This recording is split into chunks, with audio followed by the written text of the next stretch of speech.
Maths foundation के physics की class में आप सभी का स्वागत है। मैं इरफान आलम आपको पढ़ा रहा हूं क्लास 12 के फिजिक्स का चैप्टर नंबर 3, जिस चैप्टर का नाम है इलेक्ट्रिक करंट। अगर आप इस चैप्टर की बात करें तो ये चैप्टर 5 टॉपिक पे बेस्ड है। इसके सबसे पहले टॉपिक को कहा जाता है basics of electric current and resistance. Basics of electric current and resistance. दूसरा टॉपिक कहलाता है ड्रिफ्ट वेलोसिटी। तो मैंने basics of electric current and resistance ये कंप्लीट कर दिया और दूसरा टॉपिक ड्रिफ्ट वेलोसिटी भी मैंने कंप्लीट कर दिया है। हमारे तीसरे टॉपिक का नंबर है और वो नंबर कहलाता है इलेक्ट्रोमोटिव फोर्स। तो आज हम लोग तीसरे टॉपिक की शुरुआत करने वाले हैं जो इलेक्ट्रोमोटिव फोर्स के नाम से जाना जाता है। ये इलेक्ट्रिक करंट का एक इंपॉर्टेंट कॉन्सेप्ट है।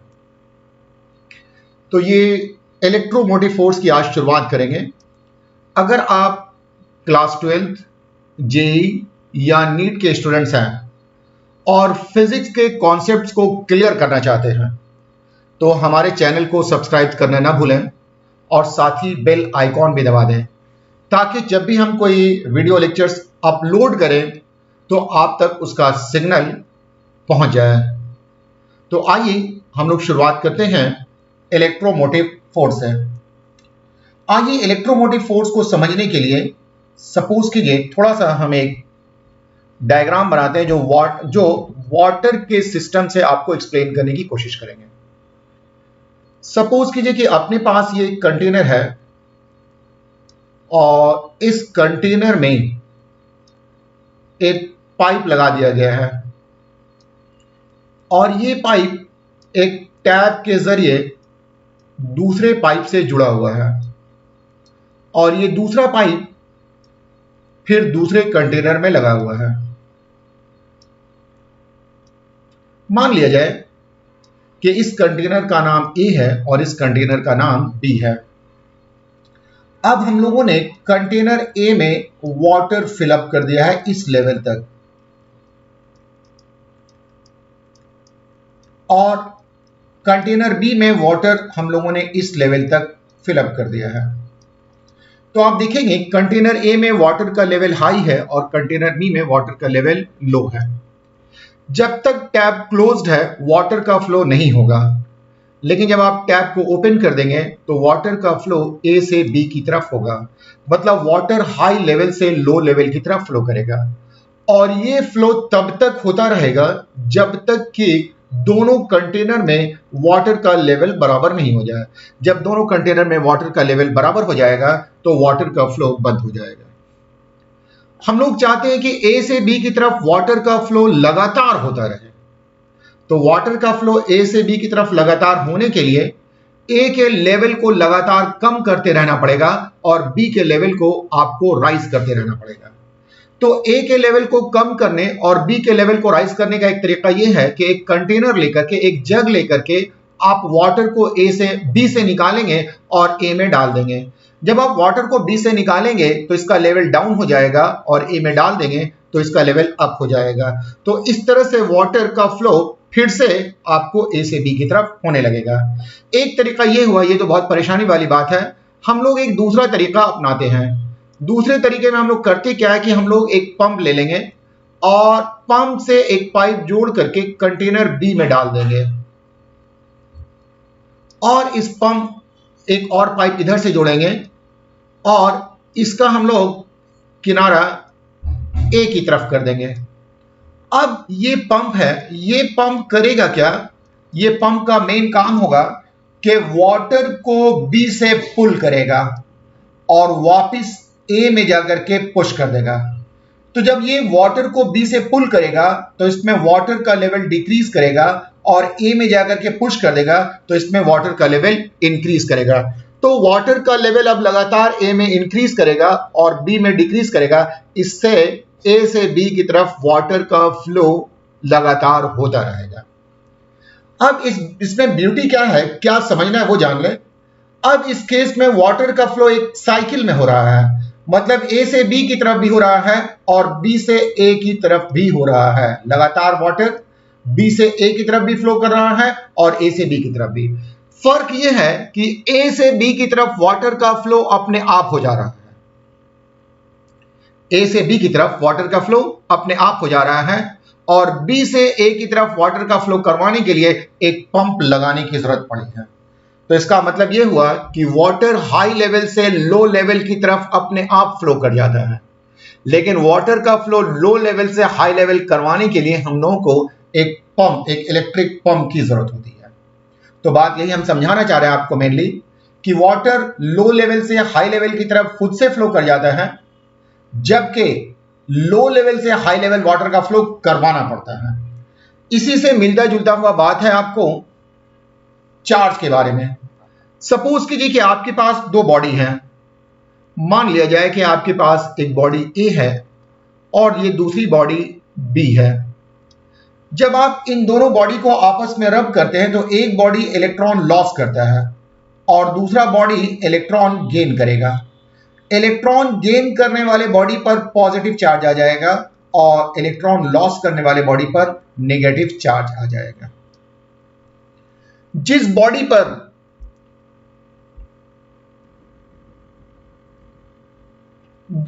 पर पॉजिटिव चार्ज होता है उस बॉडी को कहा जाता है हायर पोटेंशियल, और जिस बॉडी पर नेगेटिव चार्ज होता है उसे लोअर पोटेंशियल कहा जाता है। तो आप देखेंगे ए इलेक्ट्रॉन लॉस करके हायर पोटेंशियल पर है और बी इलेक्ट्रॉन गेन करके लोअर पोटेंशियल पर है। ए ने 4 इलेक्ट्रॉन लॉस किया है जिसके कारण इस पर 4 यूनिट का पॉजिटिव चार्ज आ गया है और बी ने 4 इलेक्ट्रॉन गेन किया है जिसके कारण इस पर नेगेटिव चार्ज आ गया है। अब इन दोनों बॉडी को एक कंडक्टिंग वायर के जरिए जोड़ देते हैं। जब इन दोनों बॉडी को एक कंडक्टिंग वायर के जरिए जोड़ देंगे तो इलेक्ट्रॉन का फ्लो होता है और ये इलेक्ट्रॉन बी से ए की तरफ फ्लो करेगा। इलेक्ट्रॉन बी से ए की तरफ फ्लो करेगा। अगर कोई एक इलेक्ट्रॉन बी से ए की तरफ फ्लो करता है तो जब ये बी से ए में आता है तो इस पॉजिटिव चार्ज के साथ कंबाइन करता है और ये न्यूट्रल हो जाता है। तो कोई एक इलेक्ट्रॉन बी से ए में आता है तो ये वाला नेगेटिव चार्ज खत्म हो जाएगा और इस पॉजिटिव चार्ज के साथ कंबाइन करेगा, फिर ये चार्ज खत्म हो जाएगा। उसी तरह से जब दूसरा इलेक्ट्रॉन बी से ए में आएगा तो आपको ये यहां से यहां आएगा, इसके साथ कंबाइन करेगा तो इसका भी नेट चार्ज 0 हो जाएगा। मतलब कुछ ही देर में ए और बी का नेट चार्ज आपको जो है 0 हो जाएगा। जब ए और बी का नेट चार्ज 0 हो जाएगा तो इलेक्ट्रॉन का फ्लो स्टॉप हो जाएगा, क्योंकि अब दोनों का पोटेंशियल 0 हो गया है। अब दोनों का पोटेंशियल बराबर हो गया और 0 0 हो गया। अब इलेक्ट्रॉन का फ्लो नहीं होगा। हम लोग चाहते हैं कि इलेक्ट्रॉन का फ्लो ए से बी की तरफ लगातार हो। इलेक्ट्रॉन का फ्लो बी से ए की तरफ लगातार हो, तो इसके लिए हम लोगों को यहां पर भी एक पंप की जरूरत पड़ेगी। ये पंप करेगा क्या कि ए से इलेक्ट्रॉन को पुल करेगा। जब ए से इलेक्ट्रॉन को पुल करेगा, निकालेगा, तो फिर ए पर पॉजिटिव चार्ज आ जाएगा और ये इलेक्ट्रॉन वापस बी में डाल देगा। तो ऐसा करने से आपको बी में नेगेटिव चार्ज हो जाएगा। तो फिर से ए हायर पोटेंशियल पे हो जाएगा और बी लोअर पोटेंशियल पे फिर से इलेक्ट्रॉन फ्लो करने लगेगा। मतलब ये जो पंप है वो लगातार ए से इलेक्ट्रॉन को पुल करेगा और लगातार वो बी में इलेक्ट्रॉन को पुश कर देगा। तो अब इलेक्ट्रॉन इधर से इधर भी फ्लो कर रहा है और इधर से इधर भी। तो गौर करने की बात यह है कि इलेक्ट्रॉन का फ्लो लोअर पोटेंशियल से हायर पोटेंशियल की तरफ अपने आप हो जाता है। ये इलेक्ट्रॉन बी से ए की तरफ खुद फ्लो कर गया है, सिर्फ एक कंडक्टिंग वायर से जोड़ना पड़ा। लेकिन ए से बी पर करवाने के लिए हम लोगों को एक पंप लगाना पड़ा है और ये पंप फोर्स लगा करके ए से इलेक्ट्रॉन को पुल करता है और बी में इलेक्ट्रॉन को पुश करता है। इसके लिए एक फोर्स लगाना पड़ता है। इस फोर्स को कहा जाता है बैटरी फोर्स। ये फोर्स क्या कहलाएगा? बैटरी फोर्स कहलाएगा। तो आप देख लेंगे, flow of electrons takes place from a body at lower potential to the body at higher potential spontaneously. Lower potential से हायर पोटेंशियल की तरफ इलेक्ट्रॉन का फ्लो स्पॉन्टेनियसली होता है, मतलब खुद से होता है। लेकिन इलेक्ट्रॉन का फ्लो लो से हाई की तरफ करवाने के लिए हम लोगों को एक फोर्स लगाना पड़ता है, यही फोर्स कहलाता है बैटरी फोर्स। आइए एक बार फिर से समझते हैं। आप देखेंगे इस डायग्राम में दिखाया गया है ए पॉजिटिवली चार्ज है और बी निगेटिवली चार्ज है। इलेक्ट्रॉन बी से ए में फ्लो करेगा और जब बी से ए में फ्लो करेगा तो थोड़ी देर के बाद दोनों का पोटेंशियल सेम हो जाएगा। सेम हो जाने के बाद फिर इलेक्ट्रॉन का फ्लो रुक जाएगा। इलेक्ट्रॉन का फ्लो ए से बी की तरफ लगातार करवाते रहने के लिए इलेक्ट्रॉन बी से ए की तरफ लगातार फ्लो करे, इसके लिए हम लोगों को एक पंप लगाना पड़ता है। ये पंप इलेक्ट्रॉन को ए से पुल करेगा और वापस जाकर के बी में पुश कर देगा। तो यहां पर हायर पोटेंशियल हो जाएगा, ये लोअर पोटेंशियल, इस तरह से इलेक्ट्रॉन बी से ए की तरफ फ्लो करेगा। तो गौर करेंगे इलेक्ट्रॉन का फ्लो ए से बी की तरफ भी हो रहा है, इलेक्ट्रॉन का फ्लो ए से बी की तरफ भी हो रहा है और इलेक्ट्रॉन का फ्लो बी से ए की तरफ भी हो रहा है। लेकिन फर्क यह है कि इलेक्ट्रॉन का फ्लो बी से ए की तरफ अपने आप हो रहा है, लेकिन ए से बी में करवाने के लिए आपको एक पंप लगाना पड़ा है और यह पंप एक फोर्स लगाता है जिस फोर्स का नाम है बैटरी फोर्स। तो यहां से एक कंक्लूजन ये निकलता है कि flow of electron takes place from a body at lower potential to the body at higher potential spontaneously। Lower potential से हायर पोटेंशियल स्पॉन्टेनियसली होता है, स्वतः होता है। But to make the flow of electrons from a body at higher potential to the body at lower potential some external force is needed. This external force is called battery force. इसी force को कहा जाता है battery force.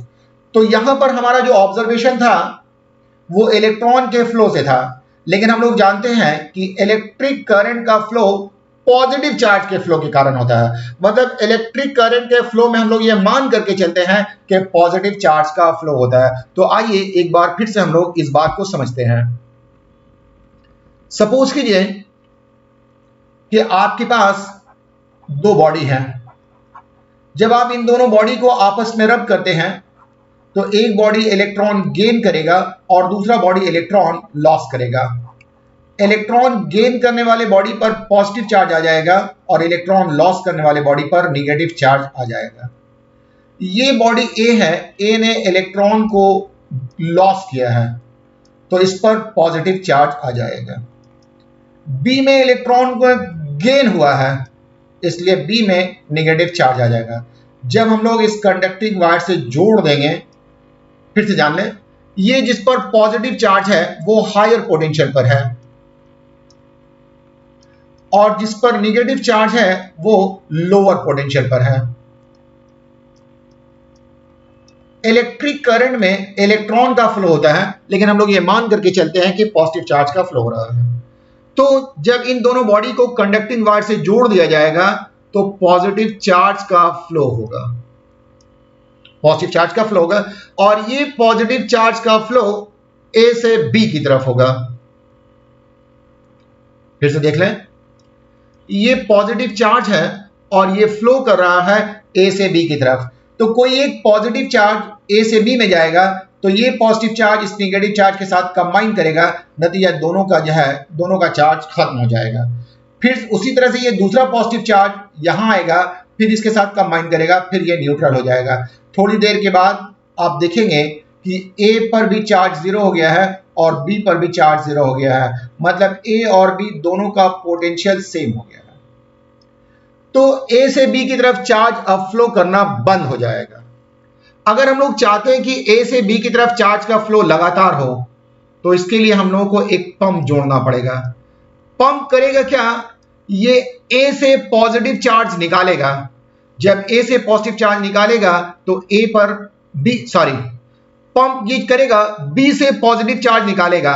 जब B से positive charge निकालेगा तो B पर नेगेटिव चार्ज आ जाएगा और नेगेटिव चार्ज के कारण बी लोअर पोटेंशियल पे हो जाएगा और वापिस ये जो पॉजिटिव चार्ज बी से निकाला है वो ए में डाल देगा तो ए में पॉजिटिव चार्ज आ जाएगा और पॉजिटिव चार्ज आ जाने से फिर से ए हायर पोटेंशियल पर हो जाएगा। तो आप देखेंगे अब पॉजिटिव चार्ज का फ्लो ए से बी की तरफ भी हो रहा है और बी से ए की तरफ भी हो रहा है। ए से बी की तरफ पॉजिटिव चार्ज का फ्लो अपने आप हो जा रहा है, लेकिन बी से ए की तरफ पॉजिटिव चार्ज का फ्लो करवाना पड़ रहा है, और करवाने के लिए एक फोर्स लगाना पड़ता है। इसी फोर्स को कहते हैं बैटरी फोर्स। तो हम लोग कह सकते हैं कि पॉजिटिव चार्ज का फ्लो हायर पोटेंशियल से लोअर पोटेंशियल की तरफ अपने आप होता है, लेकिन लोअर पोटेंशियल से हायर पोटेंशियल करवाने के लिए एक फोर्स लगाना पड़ता है, जिस फोर्स का नाम है बैटरी फोर्स। तो हम लोग कह सकते हैं flow of positive charge takes place from a body at higher potential to the body at lower potential spontaneously, but to make the flow of positive charge from a body at lower potential to the body at higher potential, some external force is needed. This external force is called battery force. तो हम लोग इस battery force को electron के terms में भी जान सकते हैं और हम लोग ये पॉजिटिव चार्ज के टर्म्स में भी जान सकते हैं। तो अब हम लोग बैटरी फोर्स का एक प्रेसाइज डेफिनेशन लिखेंगे।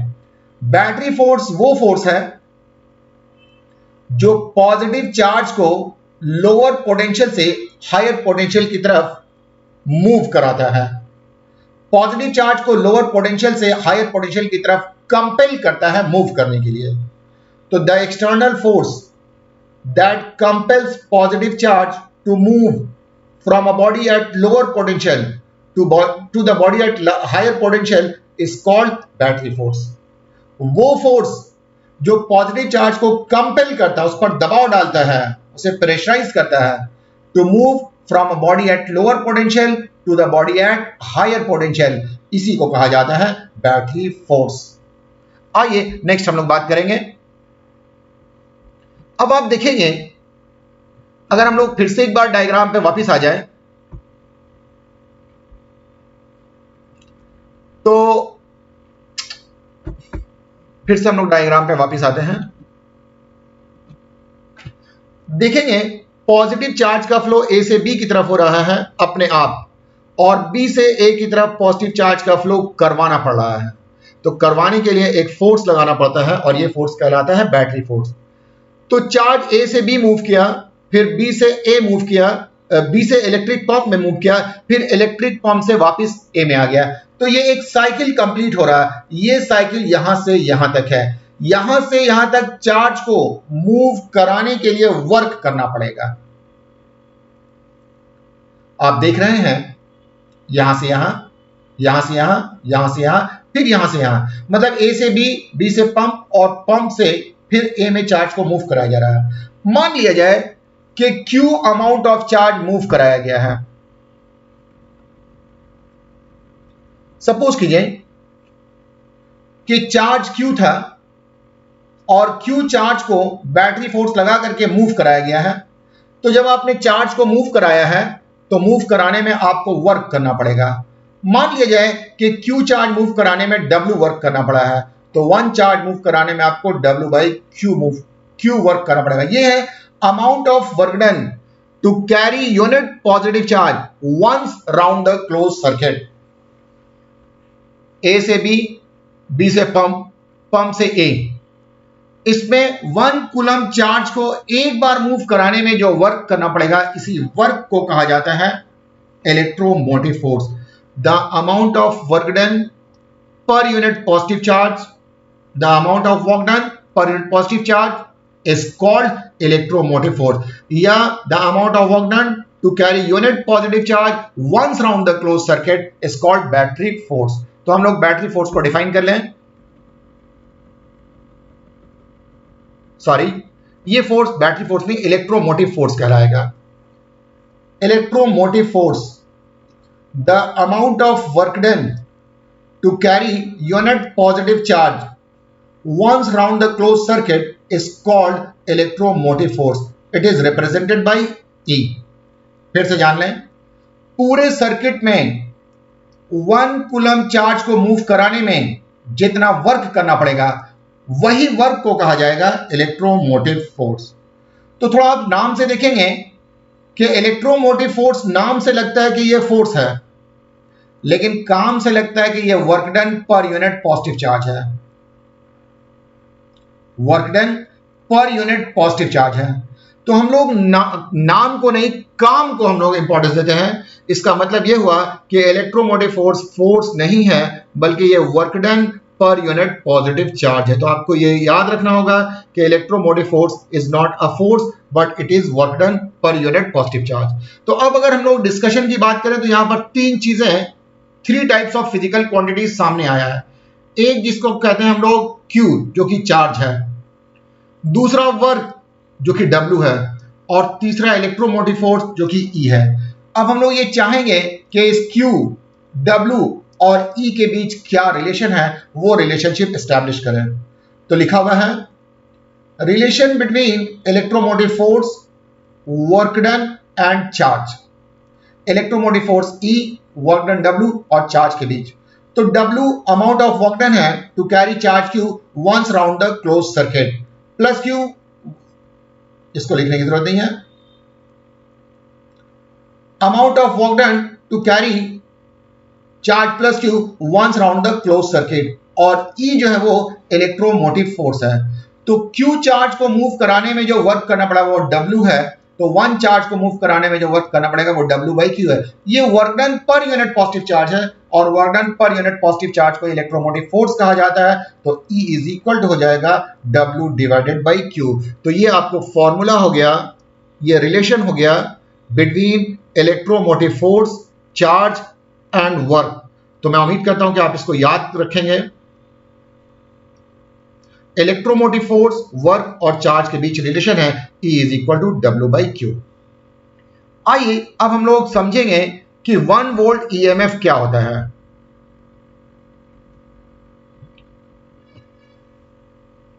आइए E का वैल्यू है, E इज इक्वल टू है W/Q।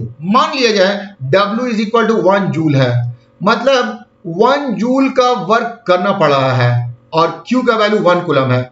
1 कूलम चार्ज को एक बार पूरे सर्किट में मूव कराने में 1 जूल का वर्क करना पड़ा। तो E इज इक्वल टू हो जाएगा 1 जूल बाई 1 कूलम। तो 1 जूल पर कूलम, इसी को कहा जाता है 1 वोल्ट। 1 जूल पर कूलम ही कहलाता है 1 वोल्ट। तो अब हम लोग यहां से 1 वोल्ट को डिफाइन कर सकते हैं। If 1 joule of work is done to carry a charge of 1 coulomb once round the closed circuit, then EMF is said to be 1 volt. 1 volt EMF का ये डेफिनेशन हो गया। अगर 1 कूलम चार्ज को पूरे सर्किट में मूव कराने में 1 जूल का वर्क करना पड़े, तो हम लोग कहेंगे कि उसका EMF है 1 volt. If 1 joule of work is done to carry a charge of 1 coulomb once round the closed circuit, then EMF is said to be 1 volt. आइए आगे चलते हैं, बात को समझते हैं। फिर यहां से हम लोगों को इलेक्ट्रोमोटिव फोर्स का यूनिट पता चल गया। इलेक्ट्रोमोटिव फोर्स का 2 यूनिट हो गया। एक यूनिट का नाम है जूल पर कूलम जो आप देख रहे हैं, और दूसरा यूनिट हो गया वोल्ट। तो इलेक्ट्रोमोटिव फोर्स का यूनिट जूल पर कूलम भी होता है और वोल्ट भी होता है। आइए नेक्स्ट हम लोग बात करेंगे सोर्स ऑफ EMF के बारे में। तो आप देख रहे हैं कि चार्ज पर फोर्स लग रहा है, ये फोर्स बैटरी फोर्स कहलाता है। इस फोर्स के कारण आपको चार्ज पूरे सर्किट में मूव कर रहा है, तो चार्ज पर वर्क हो रहा है, और वर्क करने के लिए एनर्जी चाहिए।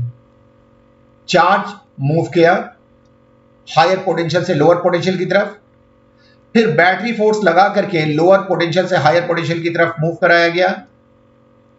तो पूरे सर्किट में चार्ज मूव किया है, मूव करने से वर्क हुआ, और ये वर्क करने के लिए एनर्जी सप्लाई करना पड़ेगा।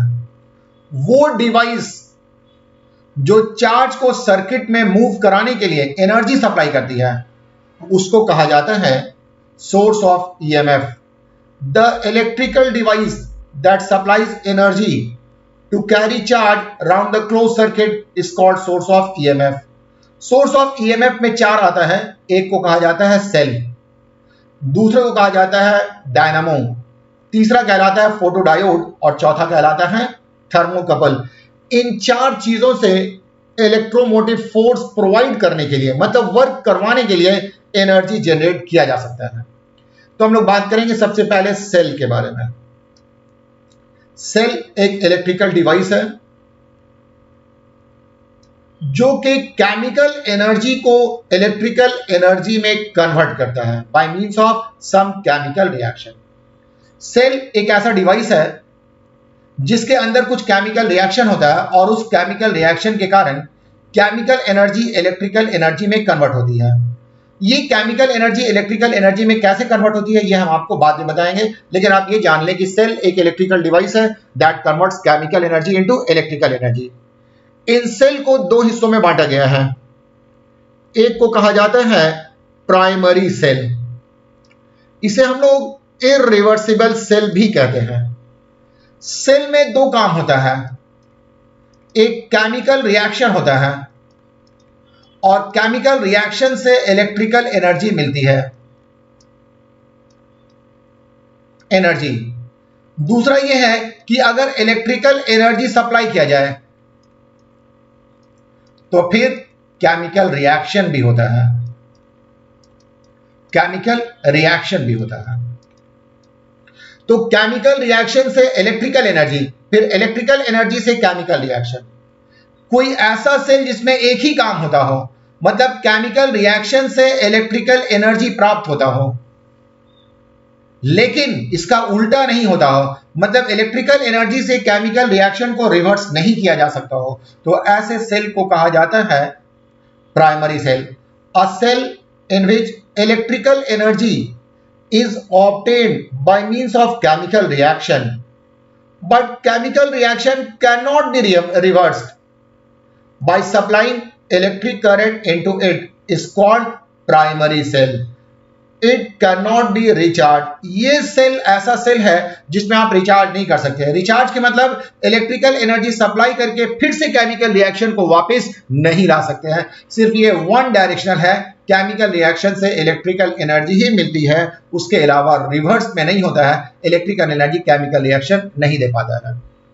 ये सेल में आपको 4 सेल है, एक का नाम है वोल्टाइक सेल जिसे हम लोग गैल्वेनिक सेल के नाम से भी जानते हैं। दूसरा कहलाता है ड्राई सेल, यह भी आपको प्राइमरी सेल ही कहलाता है। तीसरा कहलाता है लेक्लांड सेल, ये प्राइमरी सेल है। और चौथा है डैनियल सेल।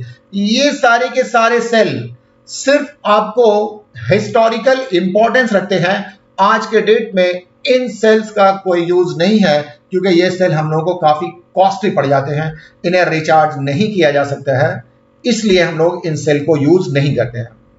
दूसरा जो सेल है इसका नाम है secondary cell.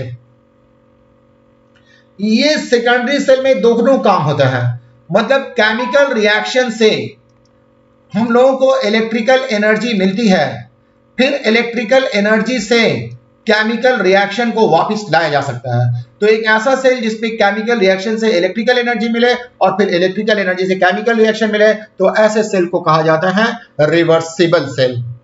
A cell in which chemical energy is obtained by means of chemical reaction as well as a cell in which chemical energy नहीं electrical energy, a cell in which electrical energy is obtained by means of chemical reaction as well as chemical reaction can be reversed by supplying electric current into it is called secondary cell। इस cell को हम लोग charge भी कर सकते हैं, it can be recharged. ये cell 3 तरह का होता है। पहले को कहते हैं लेड एक्यूमुलेटर, दूसरा अल्कली एक्यूमुलेटर और तीसरा है लिथियम सेल। आप जो मोबाइल में सेल इस्तेमाल कर रहे हैं वो सेल लिथियम सेल है। तो ये इलेक्ट्रोमोटिव फोर्स का पहला क्लास था। आपने बात को समझ लिया। मैं उम्मीद करता हूं कि आप इसको बार बार देख करके अपने कॉन्सेप्ट को क्लियर करेंगे। इसका बकिया बातें हम आपको नेक्स्ट क्लास में बताएंगे। तो हमारे डिस्कशन का आज मेन टॉपिक था 3 ही था। एक कहलाता है बैटरी फोर्स, दूसरा कहलाता है इलेक्ट्रोमोटिव फोर्स और तीसरा है सेल। इन 3 चीजों के बारे में मैंने आपको डिस्कस किया है। तो आज के लिए इतना ही है।